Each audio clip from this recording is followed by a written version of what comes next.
Perkenalkan, nama saya Anissa Auliananda, mahasiswa Tadris Biologi 2 semester 3 Fakultas Ilmu Tarbiyah dan Keguruan Universitas Islam Negeri Sumatera Utara.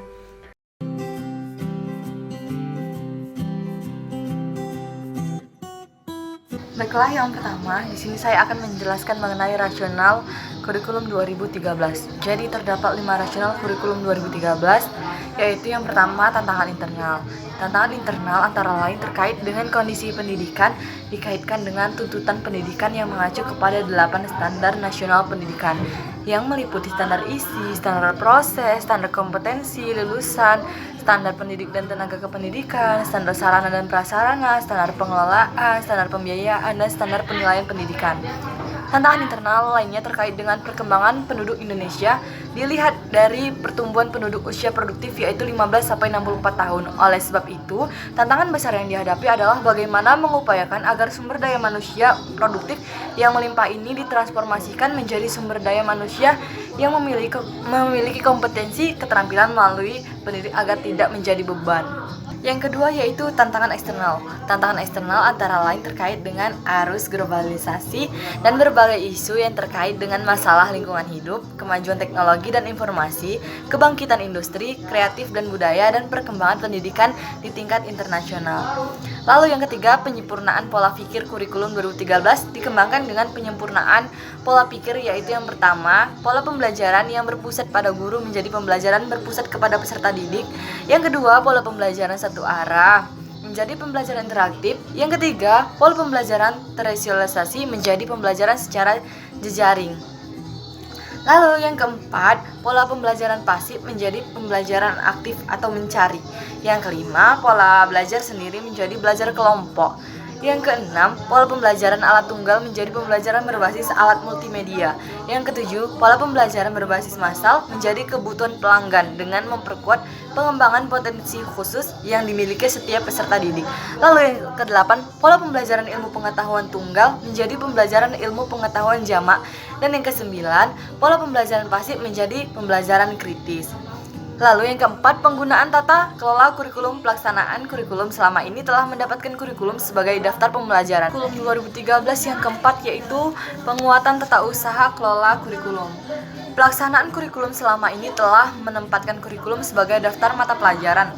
Pendekatan kurikulum 2013 untuk sekolah menengah atas atau madrasah aliyah diubah dengan kurikulum satuan pendidikan. Oleh karena itu, dalam kurikulum 2013 dilakukan penguatan tata kelas, yaitu yang pertama, tata kerja guru yang bersifat individual diubah menjadi kerja yang bersifat kolaboratif. Dan yang kedua, penguatan manajemen sekolah melalui penguatan kemampuan manajemen kepada sekolah sebagai pemimpin kependidikan. Dan yang ketiga, penguatan sarana dan prasarana untuk kepentingan manajemen dan proses pembelajaran. Lalu, rasional kurikulum 2013 yang terakhir yaitu penguatan materi. Penguatan materi dilakukan dengan cara pendalaman dan perluasan materi yang relevan bagi peserta didik.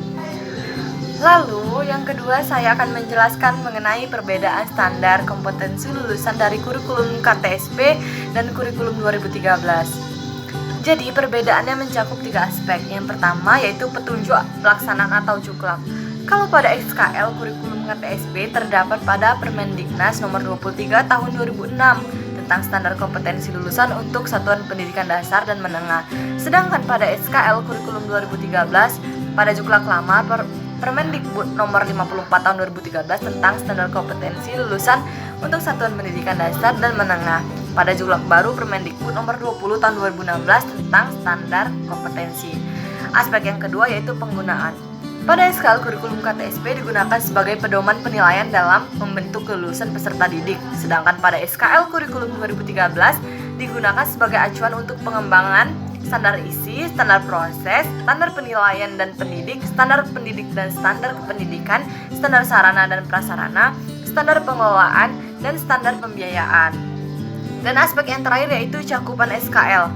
Pada SKL kurikulum KTSP diturunkan dari standar isi yang diatur terlebih dahulu melalui Permendiknas nomor 22 tahun 2006 yang berisi terdapat pemisahan antara mata pelajaran pembentuk sikap, pembentuk keterampilan, dan pembentuk pengetahuan. Kompetensi diturunkan dari mata pelajaran. Sedangkan pada SKL kurikulum 2013, SKL diturunkan dari kebutuhan manusia Indonesia kini dan masa yang akan datang. Lalu, yang ketiga saya akan menjelaskan mengenai keterkaitan antara karakteristik mata pelajaran biologi dengan pendekatan pembelajaran yang direkomendasikan dalam desain pembelajaran kurikulum. Biologi atau sains sebagai proses tidak lain adalah metode ilmiah. Sedangkan menurut Toll, proses ilmiah adalah aktivitas ilmiah yang melibatkan berbagai keterampilan proses sains itu. Pengembangan biologi idealnya sesuai hakikat pembelajaran, yaitu ke arah pengembangan scientific process atau scientific products dan scientific attitudes. Scientific process identik pada proses kegiatan ilmiah yang mengembangkan keterampilan proses sains yang dilakukan peserta didik melalui aktivitas seperti mengamati, menganalisa, dan melakukan percobaan untuk memahami konsep yang berkaitan dengan kehidupan makhluk hidup. Scientific products identik pada produk ilmiah berupa konsep materi biologi yang dicapai siswa melalui proses kegiatan ilmiah.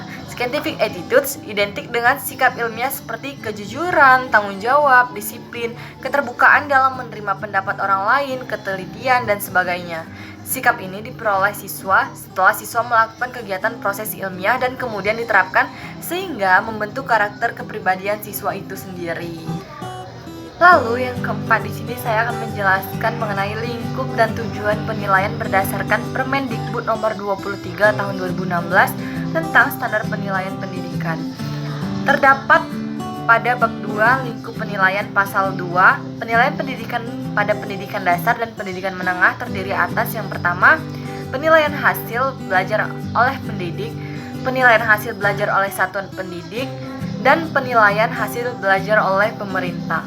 Pada pasal 3, penilaian hasil belajar peserta didik pada pendidik dasar dan pendidik menengah meliputi aspek sikap, pengetahuan, dan keterampilan.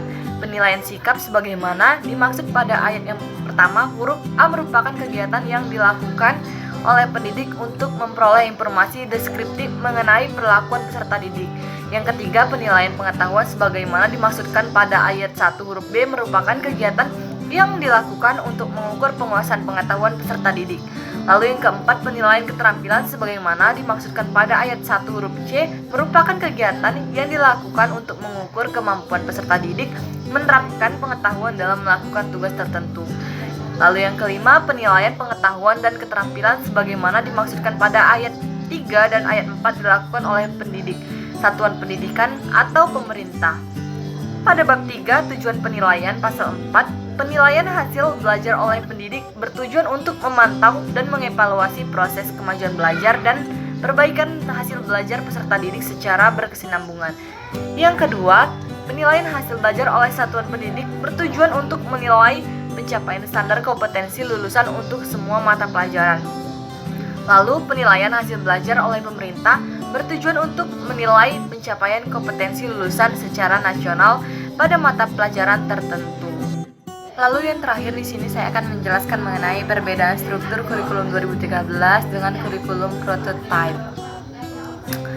Beberapa perubahan terdapat pada kurikulum prototype dibanding dengan kurikulum 2013. Alur pengembangan kurikulum prototype ini dapat digambarkan yaitu berdasarkan tujuan pendidikan nasional yang dirumuskan profil belajar Pancasila atau PPP yang akan mendasari standar isi pendidikan, standar proses pendidikan, dan standar penilaian pendidikan. Mengacu kepada semua hal di atas, pemerintah menetapkan struktur kurikulum, capaian pembelajaran, prinsip pembelajaran, dan asesmen. Selanjutnya, sekolah menetapkan kurikulum operasional yang dikembangkan sendiri secara mandiri. Struktur kurikulum yang ditetapkan pemerintah dalam bentuk minimum, satuan pendidikan dapat mengembangkan program dan kegiatan tambahan sesuai dengan visi, misi, dan sumber daya yang tersedia. Dari sisi jam pelajaran, jumlah jam pelajaran pada setiap jenjang sama dengan yang berlaku pada kurikulum 2013. Sekitar 20% sampai 30% dari jam pelajaran yang tersedia pada kurikulum prototype dialokasikan untuk kegiatan proyek. Akan tetapi, kurikulum prototype tidak menetapkan jam pelajaran per minggu seperti selama ini berlaku di kurikulum 2013. Jam pelajaran pada kurikulum prototype ditetapkan per tahun. Dengan demikian, satuan pendidikan memiliki keleluasan dalam mengatur waktu pelaksanaan pelajaran. Satu mata pelajaran bisa saja tidak diajarkan pada satu semester, tetapi diajarkan pada semester berikutnya atau sebaliknya. Sebagai contoh, mata pelajaran IPA di kelas 7 boleh diajarkan pada semester ganjil dan tidak diajarkan lagi pada semester genap. Sebaliknya, mata pelajaran IPA di kelas 8 hanya diajarkan pada semester ganjil sepanjang jam pelajaran per tahunnya dipenuhi. Hal ini dibenarkan. Perubahan lain yang terjadi pada kurikulum prototipe dibanding dengan kurikulum 2013 terdapat pada mata pelajaran pengetahuan alam dan pengetahuan sosial.